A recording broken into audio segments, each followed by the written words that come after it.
midnight. I'm Rod Sterling. You're listening to the Zero Hour. Suspense. I'm the Whistler. Yours truly, Johnny Dollar. Who is it? The Fat Man. Presents The Man Called X. The Mysterious Traveler. Another journey into the realm of the strange and terrifying. I hope you will enjoy the trip, that it will thrill you a little and chill you a little. So settle back, get a good grip on your nerves. Where are we going? You'll find out when we get there.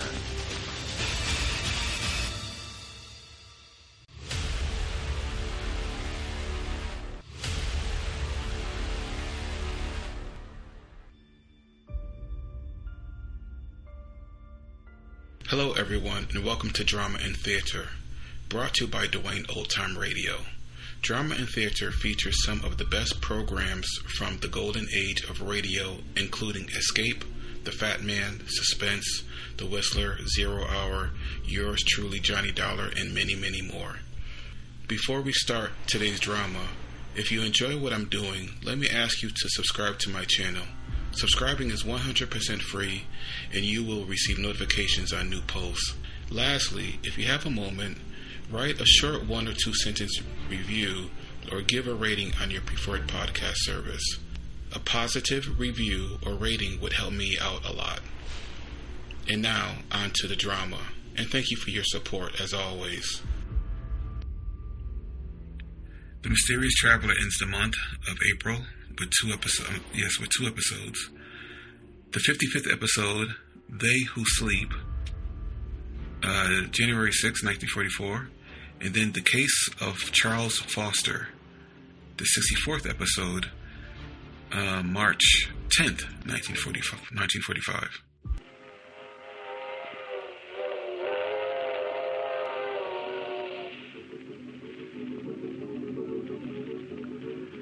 The Mysterious Traveler.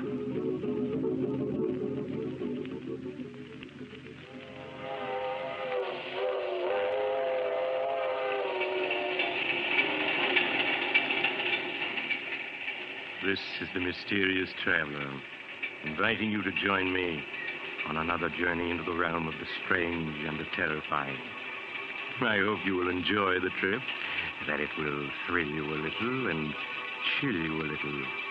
So settle back, get a good grip on your nerves, and be comfortable, if you can. Where are we going? Why, we're going to visit a man who could change the soul of a human being from one body into another, in a story I call They Who Sleep.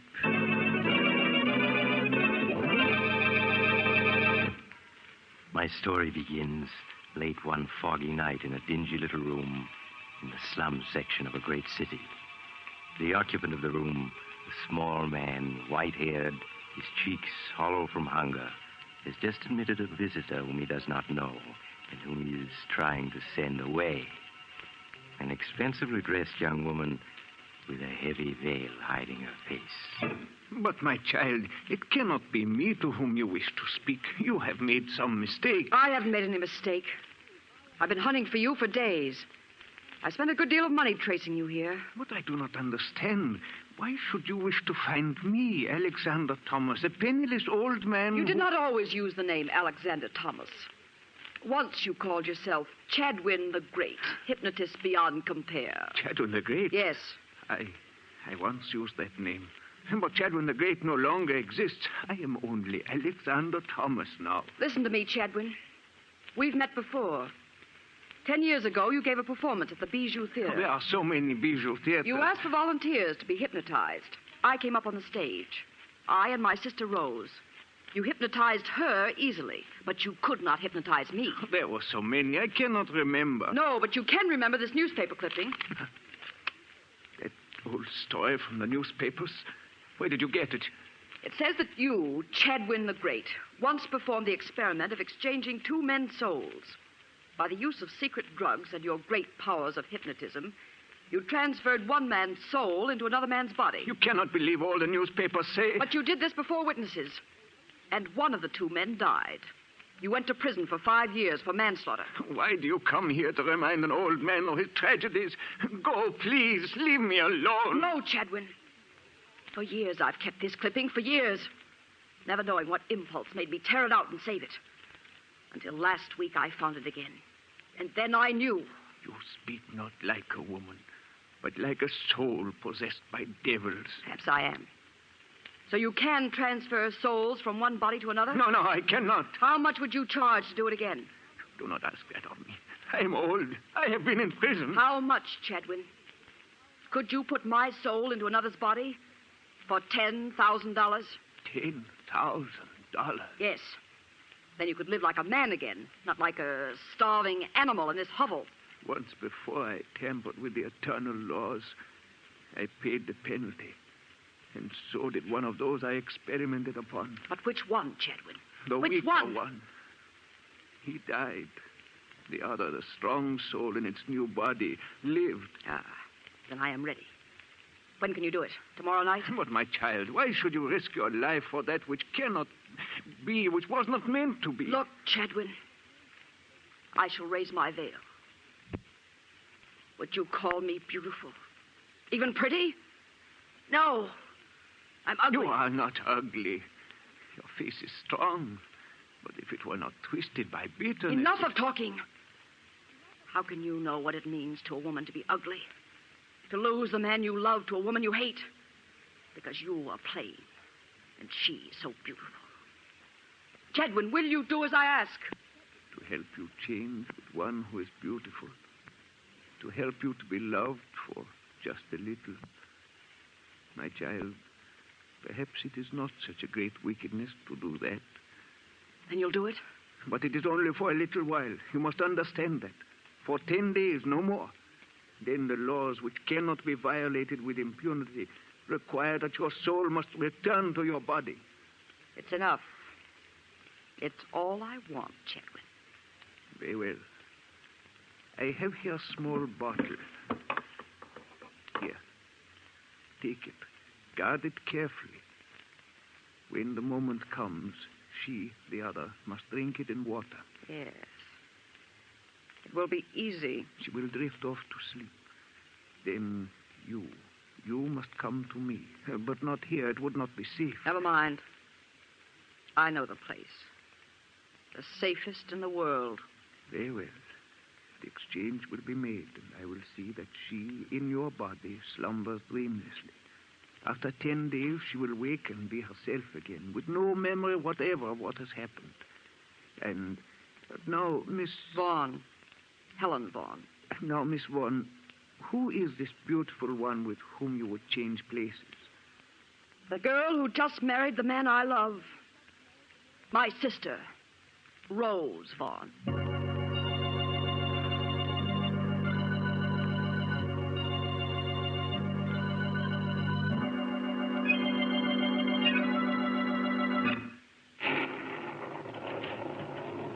Good morning, Bessie. Good morning, Miss Helen. Where's Miss Rose? She's gone downstairs yet? Mrs. Tabor, you must learn to say now, Miss Helen. Mrs. Tabor, then. She's in her room, Miss Helen. Is Mr. Tabor with her? Yes, he is. All right, Bessie, thank you. Helen, is that you? We thought we heard your voice. Come on in. Leonard's just leaving for the office. Good morning, Helen. How's the best sister-in-law I ever had? Hello, Rose. Leonard. Darling, what's the matter? I know. Did you hear what time this young lady got in last night? It must have been quite a party. Oh, Leonard, I hope you aren't keeping tabs on Helen. No, but I did hear the clock strike 3 just as her door closed. Well, me for the office. First, a goodbye kiss. Oh, gosh. I sure picked myself a beautiful wife. Oh, run along, you silly. Bye, Helen. Got a sisterly kiss for me? Leonard, don't put your arms around me, please. Well, there's sisterly affection for you.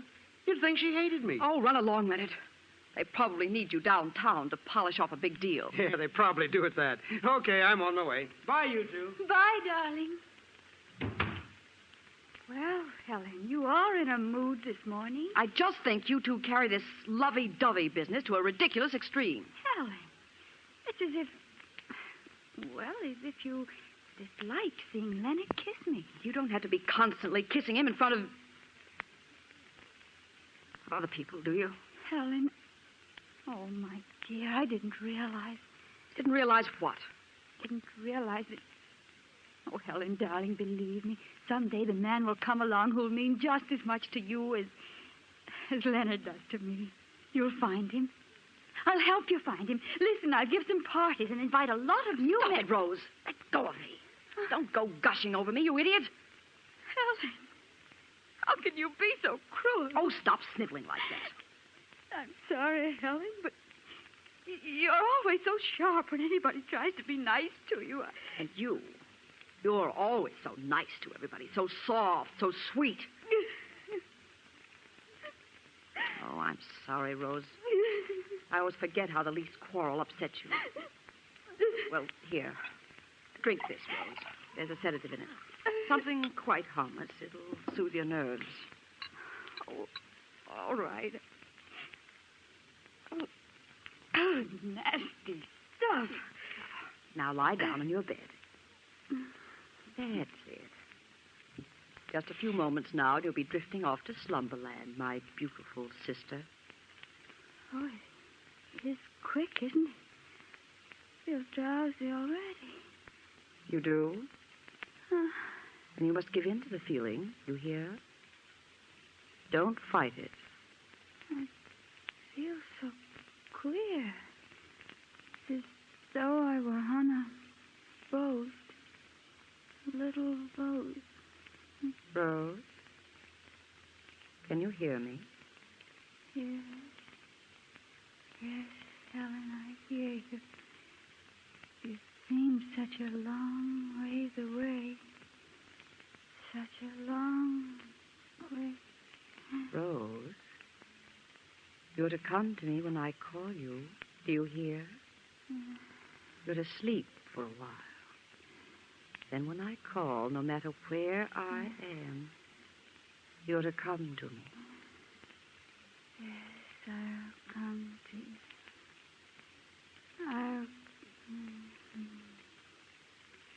She's asleep. Chadwin's drug is working. The rain! Come. Well, let it rain. Yes, let the skies open and drench the earth. Let the rain fall like a curtain, like a cloak to hide the rebirth of Helen Vaughn.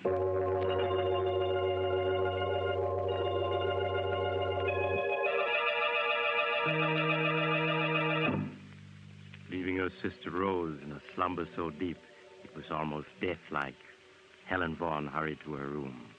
There she wrote a note addressed to Rose and Leonard, explaining that she had decided suddenly to go off by herself on a trip to Mexico, and that they would probably not hear from her for some time. Then she put on her hat and coat and slipped out. All day she waited in a hotel. Then when night came, she picked up Chadwin the Great in a rented car and drove him through the storm into a spot well outside the city, where she turned into an ancient cemetery. There she brought the car to a stop before a low building of white marble over which ivy and moss had grown for many years. With a heavy key, she opened the massive padlock, and they entered, shutting the door behind them. The air in this old mausoleum is dank odor of a charnel house. But where else could the living lie asleep, peaceful and undisturbed, as safely as here among the sleeping dead? No, I will not go through with it. You already have your money. You cannot back out now. Then in heaven's name, let us be finished quickly. Quickly, yes. The storm should hide the car from the cemetery guards, but we must take no chances. Now, here's a flashlight I brought. I'll turn it on. Look there, Chadwin, at the tiers of compartments this tiny stone building holds. Each compartment with its iron door, each holding within it a coffin in which lies the dust of a Vaughn. I see them, yes. 12 of them. This one, here on the bottom, is empty. Meant someday to hold the body of Helen Vaughn. Tonight it shall receive her. No, this is madness. I'll open it. There. See that narrow, dark compartment? So small, so quiet, so restful, so safe from disturbance. In it for the next 10 days shall rest my body, holding the soul of my sister Rose. No, there must be some other way. None that is safe. While my body sleeps and I am absent from it, it must be where no one can find it. And here, no one ever will. I do not like it. Hold the light. I'll slide into it. It's quite roomy enough. The stone is chilly, but what matters that to one who is asleep? Going. Rose Vaughn, hear me. Enter the body that awaits you here. Enter quickly and wait.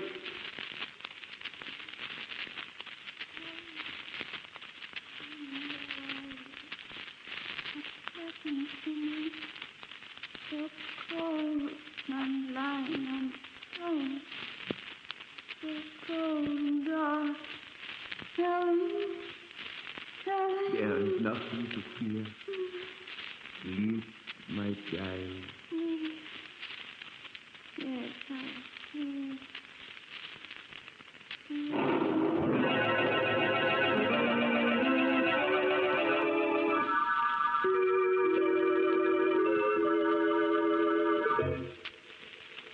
Quickly, Chadwin closed and latched the iron door of the compartment, slipped from the mausoleum, snapped the padlock on the huge door again, and was gone.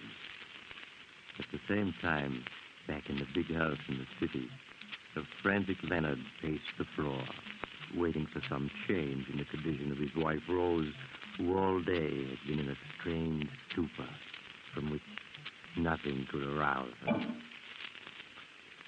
There. Doesn't she look better? Yes, I think she does. She's waking up. Rose, darling, don't be frightened. Why, Leonard. Yes, of course it's me. Who did you think it was going to be? I don't know. I was startled. I guess I must have been dreaming. Rose, what's happened to you? Why, your voice sounds just like Helen's. Really, Leonard? That's odd. Perhaps I'm catching a cold. No. Now you sound like yourself again. But for a moment, I'd have sworn it was Helen speaking. I guess I've been so worried I'm just imagining things. Oh, Leonard, hold me close.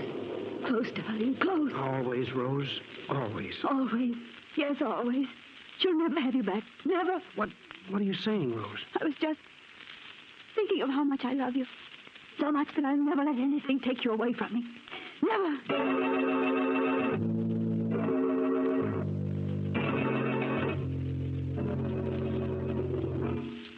In the days that followed, Leonard found his beautiful wife, Rose, strangely changed.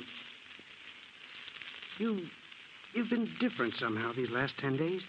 In fact, ever since Helen went away so unexpectedly. Have I, Leonard? How? Well, you've been gayer, more headstrong, too. It's almost as if you'd acquired a whole new character. Well, perhaps I have. And how do you like this new wife of yours? Well, I do, and I... Don't? Oh, please, I don't mean it. It's just that... Well, I was so in love with the old Rose, it's a little hard to get used to the new. And all these bills that you're running up. Why, that's not like the Rose you used to be. Oh, Leonard, I do hope you're not too mad at me because... Well, what is it this time? Another fur coat? Worse than that. We're going to give a party. Another? Why, that's 3 in 10 days. Rose, I forbid it. You can't, Leonard, because I've invited everybody already. Rose, it's so unlike you. Why, you act more like Helen than like yourself these days. Never mind, darling. You'll get used to the change in me. In time.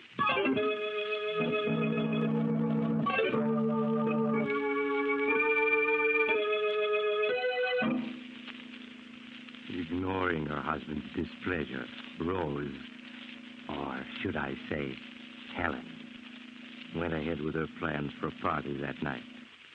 And when early in the evening, a small gray-haired man presented himself at the door and asked for her, he sent word by Bessie that she would not see him. I'm sorry, Mr. Chadwin. Mrs. Tabor says she cannot see you. She says she does not know anyone named Chadwin. But she does. 10 days ago I was here. I gave you an envelope for her. It had a key in it. Oh, surely you remember? Yes, but just the same, she says she doesn't know you. Now, please go, or I'll have to call an officer. Did you tell her what I said? This was the 10th day? Yes, and she said she had no idea what you were talking about. All right. I'm going. I must do what I can by myself.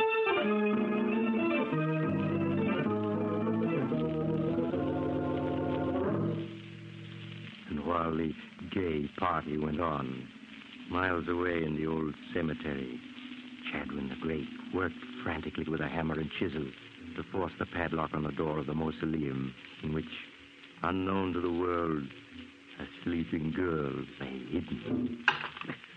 Look, got to get it open. Won't let me into our house. Won't even talk to me. Won't let me warn her. What is that? Dog's coming this way. There he is.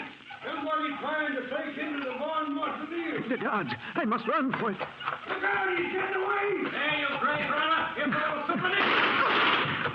They missed me. Got to get back to town. I must warn her. She's got to know.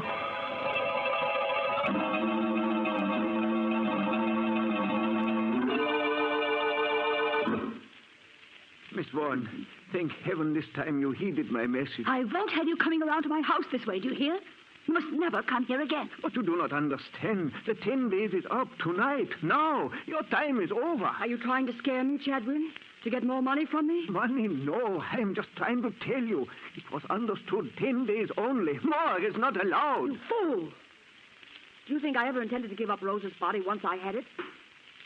In that narrow crypt in the tightly locked mausoleum, my body has long since died from lack of air.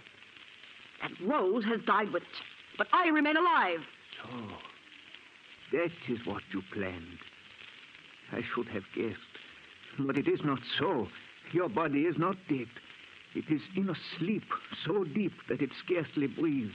It needs no food, no water. But sometime tonight the dog will wear off, and your sister Rose will claim her body again, while you, Helen Vaughn, will wake to find yourself locked within a burial crypt. No. No, it's not true. It is true.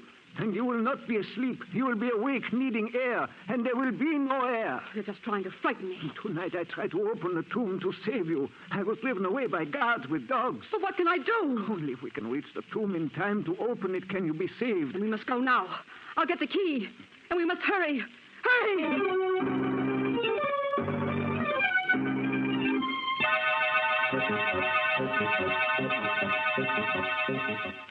There's the mausoleum, Miss Vaughn. Pray heaven the guards are not waiting. They won't be. We fooled them by leaving the car outside and walking up this back path. Now hurry, Chip. What is it, Miss Vaughn? I don't know. For a moment, I felt so dizzy. So weak. It's Rose, trying to return to her body. We cannot waste an instant. Hold me up. Something is pulling at me, tugging at me. Darling, where are you? She's speaking through her own lips. No, not yet. Go back, you hear me, Rose? Go back. Here's the mausoleum. The key. Give me the key. Here it is, quickly. She's pushing at me so hard. No. Helen, help me. Everything is so dark. Where are you? Go back. Go back, I say. Chadwin, have you got the lock out yet? It won't unlock. It must. They put a new padlock on. Oh, dear heavens, they've changed the lock. Helen, No. It's getting dark. Dark. It's hopeless. We cannot enter. Helen, where are you? No. We can't both be in the same body. Go back. Helen, I'm trying. Don't force me out. Help me. Go back where you were. Help me. Wait, Rose, wait. Help me. Helen. No, don't. Rose, you mustn't. You mustn't. The guards, they're coming back.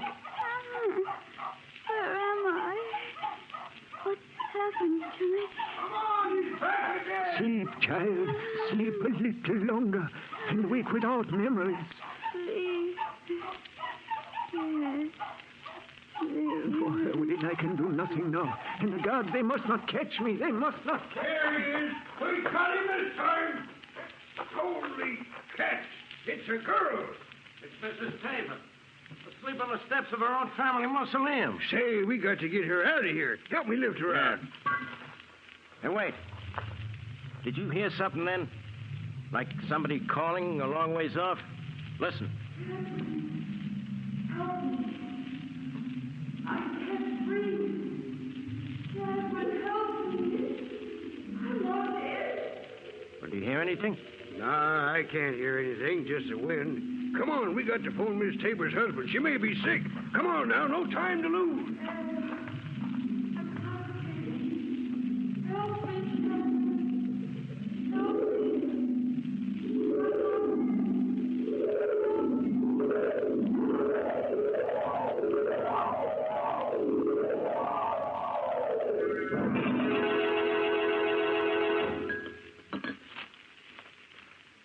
Rose, do you remember anything about a man named Chadwin?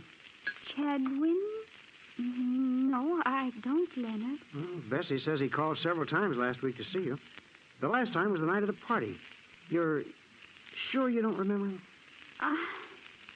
No, Leonard. I'm sorry, Oh, but... it's all right, darling. I just thought maybe you might have begun to remember some of the things that happened during those 10 days when you, well, weren't yourself. It's so strange. As if my mind had been asleep the whole time. Is there something about Chadwin in the paper? He committed suicide last night. Oh. His body was found near the old family mausoleum. He left a mysterious note saying he was paying for some transgression. How strange. I wondered if he could have given us any clue as to how you came to leave the party so suddenly that night and drive to the cemetery. Oh, but it's all over now and not worth worrying about. I'd remember if I could, but when I try, I become suddenly frightened and feel as if I were locked in some dark, tiny space where I can't breathe. All right now, darling, all right. Let's forget the whole thing. Now, let's see what came in the morning mail. Maybe there's a letter from Helen. You know, it's high time we were hearing from her. She's really not acting much like a sister, being gone so long without even reminding or letting us know where she is.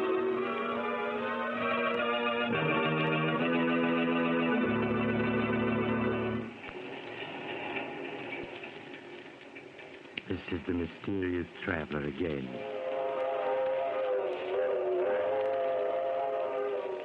I'm afraid Leonard and Rose are going to have to wait a long time for a letter from Helen. In fact, I'll be very much surprised if they ever get one. I suppose it'll never occur to them to look in the old mausoleum. In fact, since they both feel a distinct aversion to going near it, it may never be opened again. But I don't suppose that'll make much difference to Helen. Now, if you were wishing you could step into somebody else's shoes, maybe what happened to Helen will make you change your mind. You know, I knew a man once who he stole somebody else's body, only to discover when it was too late that he... Oh, you're getting off here? Well, perhaps we'll meet again soon. I take this same train every week at this same time.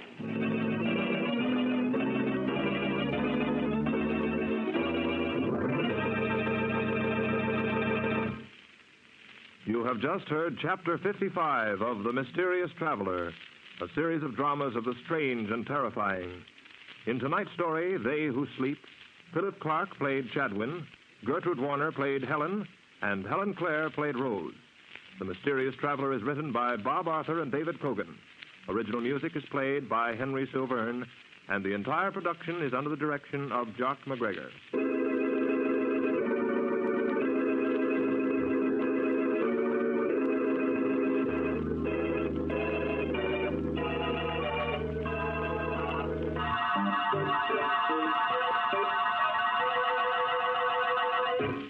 Listen next week to a tale titled Escape Through Time. another tale of the mysterious traveler.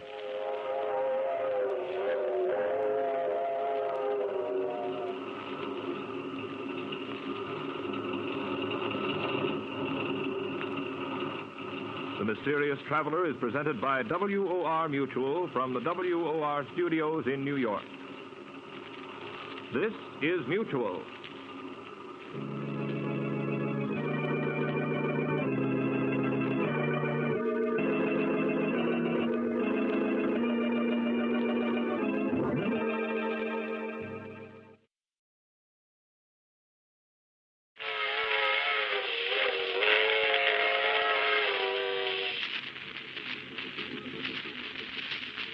The Mysterious Traveler.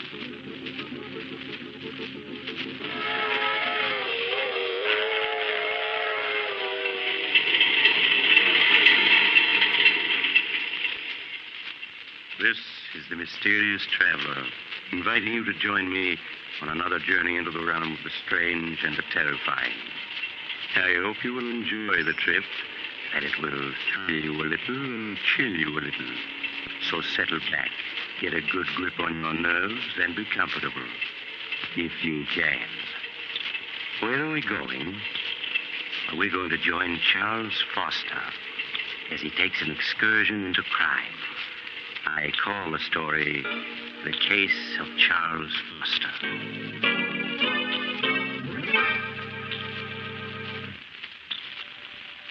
Late one evening several years ago, when I was practicing medicine in a large eastern city, I visited Charles Foster, a friend and patient of mine. I took with me Flush, a cocker spaniel he had entrusted to me. Hello, Doctor. I'm glad you were able to come. I see you brought Flush. Hello, Flush, old boy. He's missed you, Charles. I've missed him, too, Doctor. It's been quite lonesome without him these past few months. Down, boy. It's a good dog. How do you feel, Charles? Oh, I'm all right, Doctor. You needn't worry about me. I'm glad to hear that. I suppose you've been quite puzzled about everything that's happened these past months. Frankly, Charles, I have. Even now, I find it difficult to believe that you could... Doctor, I'm going to tell you something that I've never told anyone. I thought I'd go to the grave with my secret, but we've always been friends, and I'd like you to know the truth. As you wish, Charles. It's strange how little people know of one another.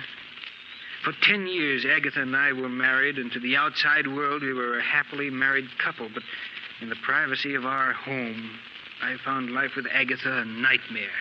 I never would have guessed that. For 10 years, I stood her sharp tongue and constant nagging.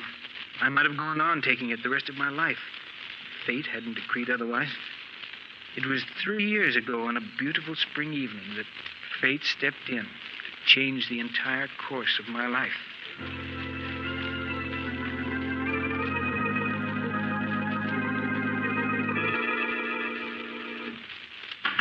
Is that you, Charles? Yes, Agatha. Did you remember to buy me some more of my cough medicine? Yes, here it is.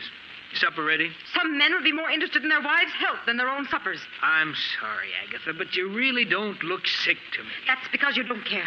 I'm not well, and you know it.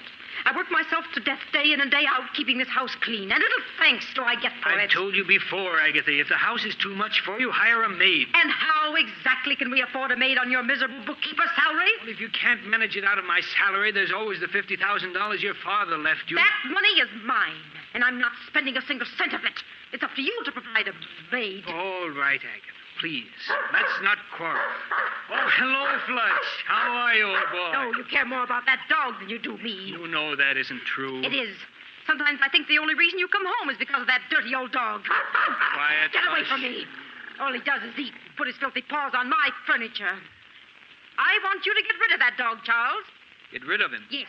Buy some poison at the drugstore and dispose of him. You can't stand to see me have anything that makes me happy, can you? Well, I'm not getting rid of him. Charles, this is my house, not yours. And I don't want him here. Come on, Flush. Don't think that by walking away that ends the matter, Charles Foster. You'd better get rid of that dog, do you hear? Glad to get out of the house, eh, old boy? So am I.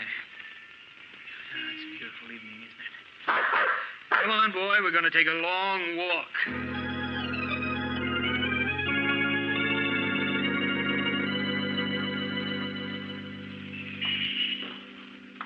You want to turn around and go home now, Flush?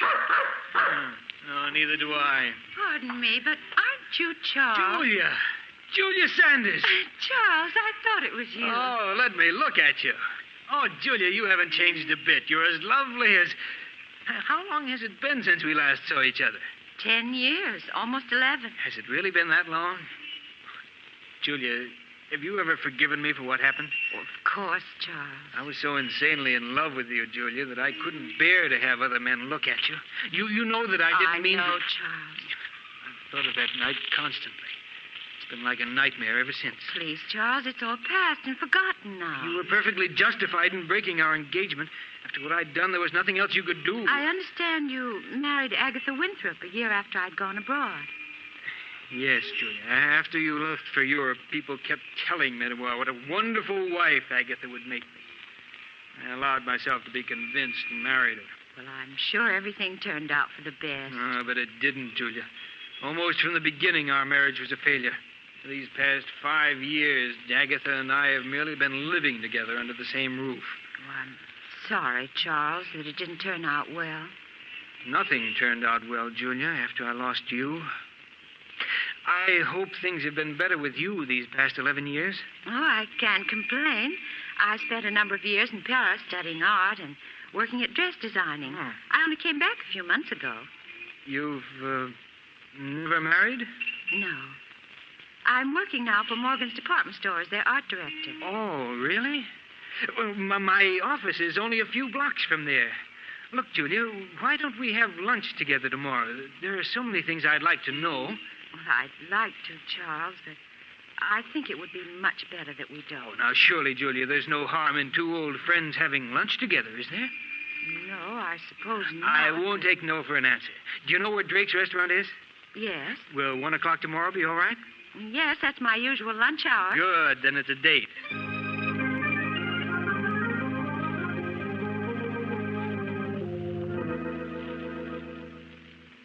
Strange, isn't it, Doctor? The way after 11 years, Julia and I bumped into each other. If we hadn't, what followed would never have happened. It's such small things as an accidental meeting that often change the course of one's life. Yes, I know that now, but I didn't then. I met Julia for lunch the next day, and soon we were having lunch together every day. And for the first time in years, life began to mean something. Merely seeing Julia for 1 hour a day made life worth living. I understand, Charles. We'd have lunch together, and then we'd go for a walk in the park. I sensed at the time that Julia, too, was lonely and in the need of friendship. The summer passed swiftly and happily. I should have realized that things couldn't go on that way, but I didn't. You mean you fell in love with Julia? Fell in love with her? I don't think I'd ever really stopped loving her. I became aware of how much I really cared for her one warm autumn day as we were walking through the park together.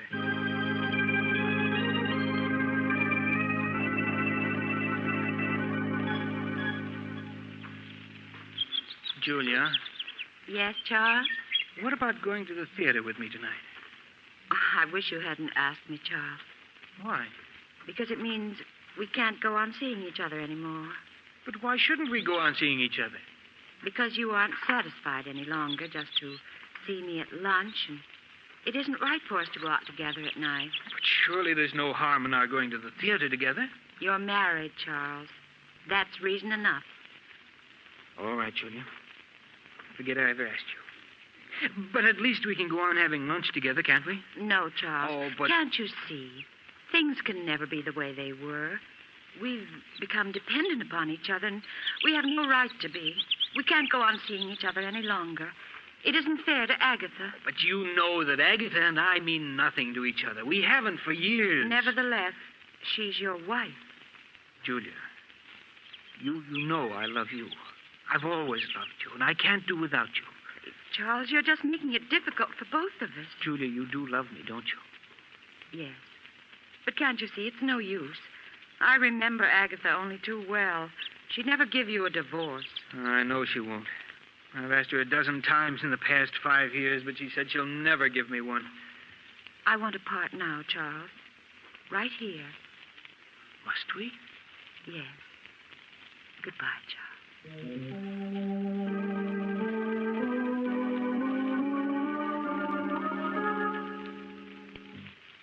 My life seemed to end that day, Doctor, with our parting. I went through the motions of living, but nothing seemed to matter any longer. I can well understand that. Well, months went by. Every day after work, I stayed in town, unable to face an evening at home with Agatha. When I did arrive home late at night, she'd be waiting for me. Is that you, Charles? Yes, Agatha. Sorry if I woke you. Now, lot you care. Coming in night after night at all hours, leaving me alone in this big house.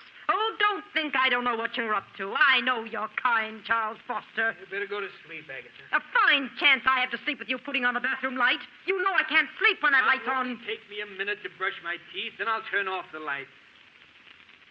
Agatha. Well, what is it now? What's this bottle of prussic acid doing in the medicine chest? That's a deadly poison. I know that. I got it from Mrs. Smedley, the druggist's wife. She used it to get rid of an old cat they had. When I told her about Flush, she said it was a thing... What's that about Flush? I said Mrs. Smedley gave me that bottle of prussic acid so I could get rid of Flush. I'm going to put him out of his misery tomorrow. You'll do no such thing, do you hear? If you so much as lay a hand on Flush, I'll kill you. I'll kill you, do you understand? Yes, Charles. You get rid of that poison tomorrow. Let's have no more talk of putting Flush out of his misery.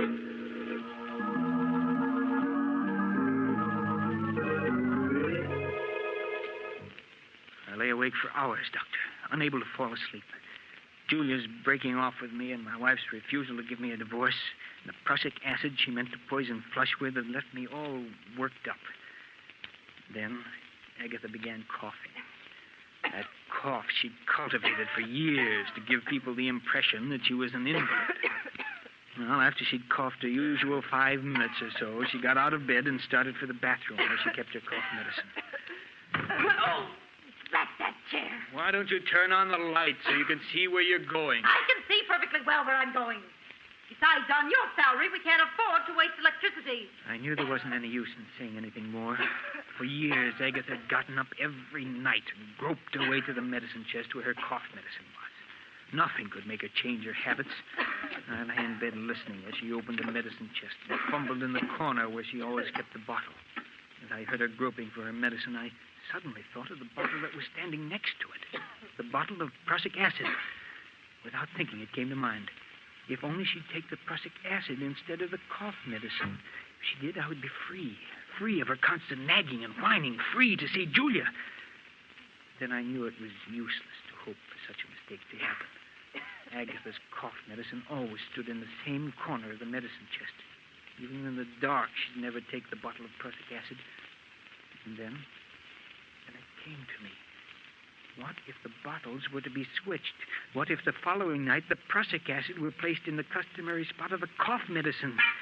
Suddenly it was all very clear to me what I was going to do. Agatha? Well? Agatha, I've been thinking over what you said about Flush. What? I suppose you're right. Flush should be disposed of. He certainly should. He's old and he's smelly. It'll be a blessing for him to be put out of his misery. Yes, of course. I'm sorry I shouted at you before, Agatha, but, well, I see now that you're right. When are you going to do it? Oh, we'll wait until Saturday. And none too soon, either. You're sure the prussic acid won't make him suffer? Nonsense. Of course it won't. Mrs. Smedley said nothing works faster than prussic acid. Oh, you told her what it was for. That's fine.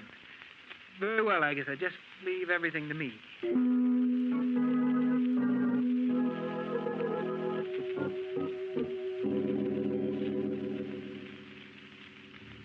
The next night, Doctor, after Agatha was in bed, I quietly strolled into the bathroom and opened the medicine chest.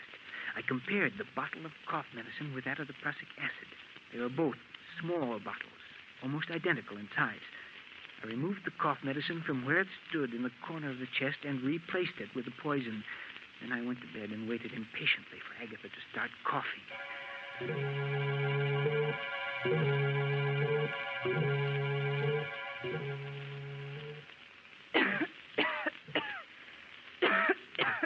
Can I get you a glass of water or something, Agatha? Water won't do any good. What I need is my cough medicine. Oh, that's that chair. Why don't you turn on the light? Because I can perfectly in the dark. Besides, someone's got to economize on the electricity in this house. I lay there in the darkness, listening to her grumble as she opened the door of the medicine chest. The blood pounded in my ears as I heard her fumbling for the bottle. Would she feel the slight difference in the bottle when she picked it up? Scarcely able to breathe, I waited, listened. Then she fell to the floor. I quickly got out of bed, turned on the lights, and went into the bathroom. She was lying on the floor, quite dead. There was an agonized look on her face. I returned the bottle of cough medicine to its proper place, and then I phoned the police.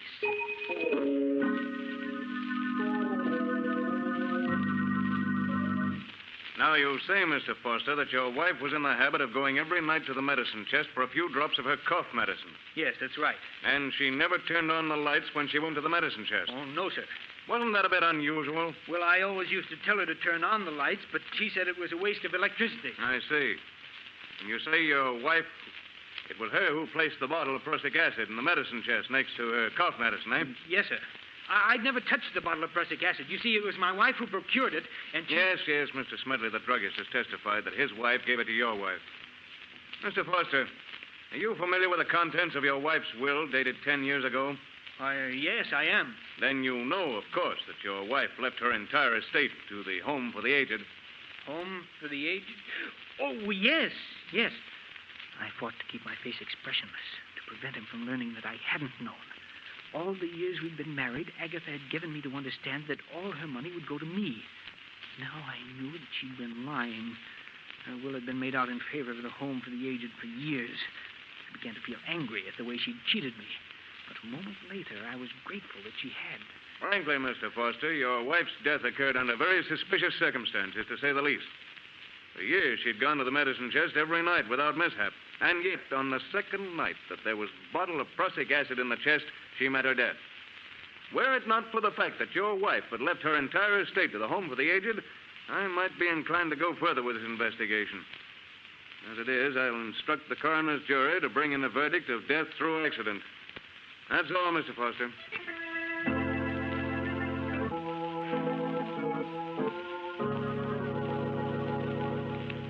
I walked out of the district attorney's office a free man. A few days later, I moved out of the house which had been Agatha's and took up quarters elsewhere. 6 long and uneventful months passed. I made no effort to contact Julia for fear that the police might still have their suspicions. And then I could stand it no longer. I called on her. Charles, when I was told you were waiting to see me, I could hardly believe it. I'm so glad to see you again. Thank you, Julia. It's good to see you again, too. Charles, you don't look well at all. These past few months have been something of a strain, Julia, but I'm all right now. I was tempted so many times to get in touch with you. Then I thought perhaps you didn't want to see anyone. I did want to see you, Julia, but I was afraid it wouldn't look right. I understand, Charles. Now, let's not say anything more of the past. Only the present and the future.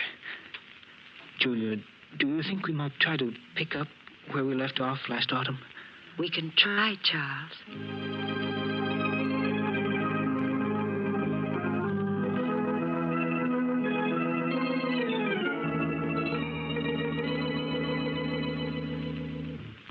Julia and I, Doctor, began to see each other night after night. Life for me became exciting and wonderful the way it had been 11 years ago before Julia and I had broken our engagement. Didn't you ever stop to think of what you'd done? You mean Agatha? Yes. No, Doctor. They say that a murderer is ever haunted by his crime. But that isn't true. At least it wasn't in my case. To me, Agatha was part of another life in the dim past. I rarely thought of the past, only the present and the future. No, if I had any fears at all, it was the fear that something would spoil the happiness that Julia and I had found together. But nothing did. And a few months later, we were married with you as my best man. Yes, I remember. My second marriage was everything that my first hadn't been. For the first time in my life, I knew what true happiness meant. Julia and I were poor, but that didn't matter, for we had each other. The months swiftly passed. And as our first anniversary approached, it was hard to believe that we'd been married almost a year. Charles, before you leave for work, will you sign a check for me? Oh, who's it for, dear? Never you mind, Mr. Foster. You just leave a signed check. I'll fill in the amount and the party it's meant for. Mrs. Foster, you're acting very mysterious. Well, a wife has a right to act mysterious once a year. Darling, I suspect you're going to use this check to buy me an anniversary present. Well, whatever you get me, please don't make it neckties. Well, I'll have you know I have very good taste in neckties. I know you do, dear, but I have to wear them. You're an ungrateful wretch. Very well, I won't get you ties. Good, then I'll sign the check for you. And please bear in mind that you can't make this check out for more than $312.50. That's all we have in the bank. Oh, I'll leave you at least the 50 cents. You'd better leave a good deal more. We won't be going up to Lake Ellis. Charles, are we going up to Lake Ellis? Oh, it slipped out. And I meant it as an anniversary surprise. Oh, Charles, that's wonderful. When are we going? This Friday afternoon. I've rented a cabin and a small motorboat on Lake Ellis for the weekend. Oh, darling, what an exciting surprise. Charles, you're sure it won't be too expensive? Why, nothing can be too expensive for our first anniversary. Oh, darling, I've never been so happy.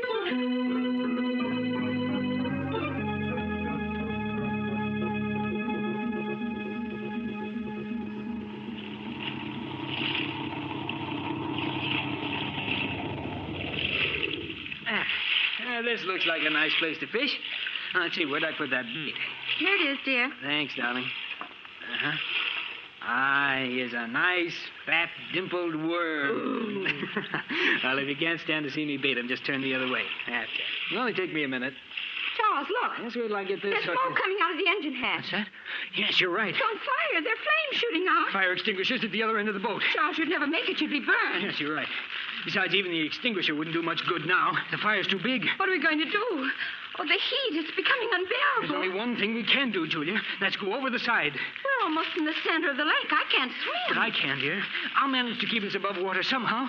Well, all right, darling. I'll do whatever you say. We'll come through this, Julia. Now, don't be afraid. Now, I'll slip over the side of the boat first, and you follow. All right. Now, hurry, Julia. Let yourself down into the water. I'll keep you afloat. Yes, Charles. That's it. Now, let go of the side of the boat. I have you. Yes, Charles. Now, don't be afraid, darling. You see? It's no trouble keeping you above water. Now, just relax, dear, while I swim with you a bit. We've got to get a good distance from the boat. It may explode. Yes, Charles. Do you see any boats around? No, but someone's bound to see the fire and come to our rescue. Until they do, we must have courage.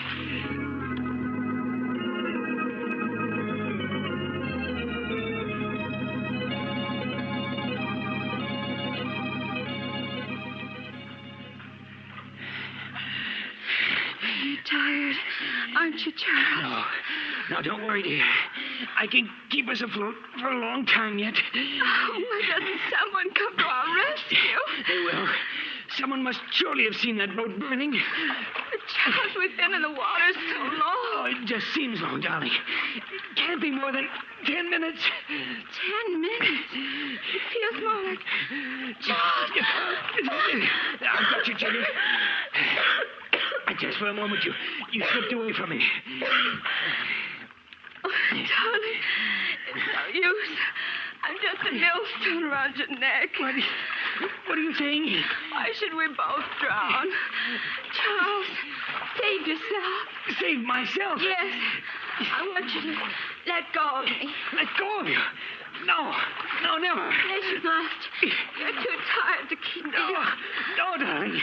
Either we're both saved or we're both drowned. Oh, I won't have you throw your life away. Let go. Julia, stop trying to break loose. Julia, darling, don't. I can't live without you. Julia, stop struggling. Save yourself. Julia!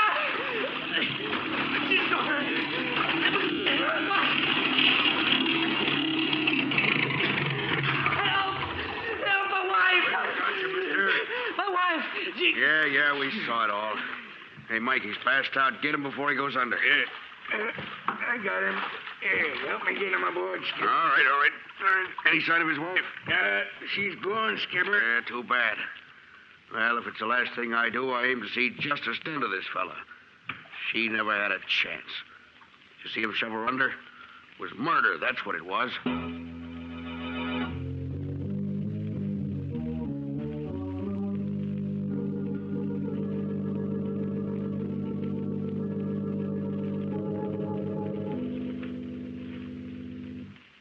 Now, Mr. Foster, both of the men who rescued you claim that as they approached you and your late wife in their boat, they saw you struggling with her.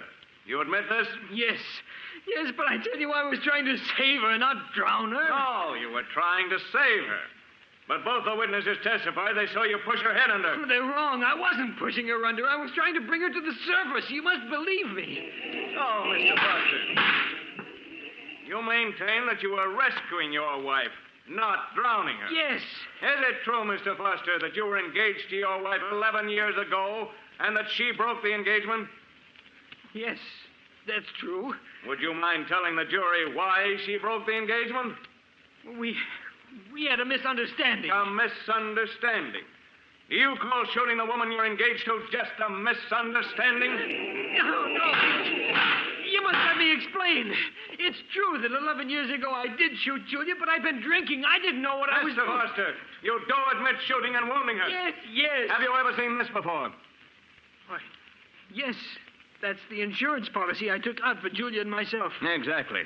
And when was this policy taken out? Well, about a month ago. June 15th, to be exact. And what's the value of this policy, Mr. Foster? Well, if either my wife or myself died, it provided $10,000 for the survivor. Yes, Mr. Foster. If either you or your wife died a natural death, it provided $10,000 to the survivor. But there's also a double indemnity clause in this policy, isn't there? Yes, but One that provides you with $20,000 if your wife died an accidental death, such as drowning. Yes, that's true, but I swear I didn't drown my wife. I tell you, I was trying to save her, not drown her. You must believe me, you must.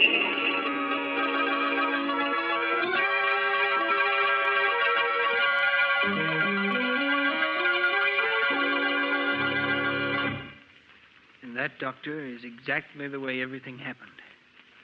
Strange, isn't it? The way justice works itself out. I committed murder and escaped punishment. Now I'm paying with my life for the death of the one person I really loved. It's time to go, Foster. All right, Warden. Goodbye, Doctor. And take good care of Flush, will you? Of course, Charles. Goodbye. All right, Warden. I'm ready. Let's go.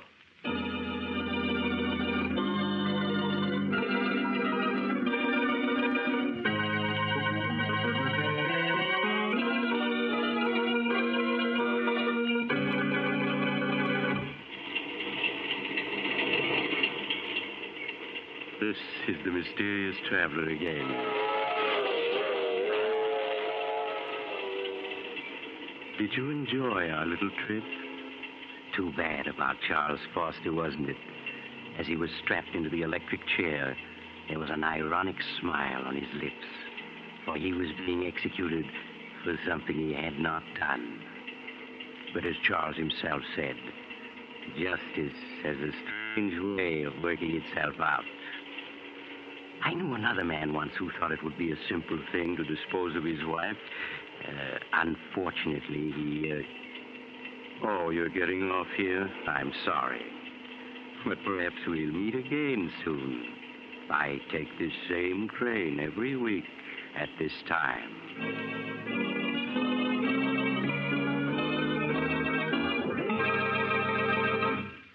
You have just heard Chapter 64 of The Mysterious Traveler, a series of dramas of the strange and the terrifying.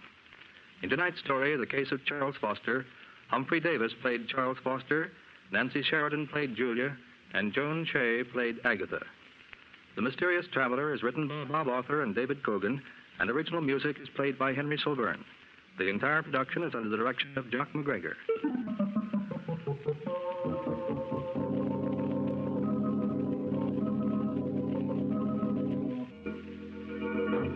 Listen next week to a tale titled Blood Money.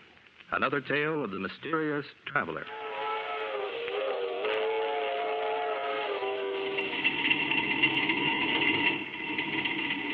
The Mysterious Traveler is presented by WOR Mutual from the WOR studios in New York. This is Mutual.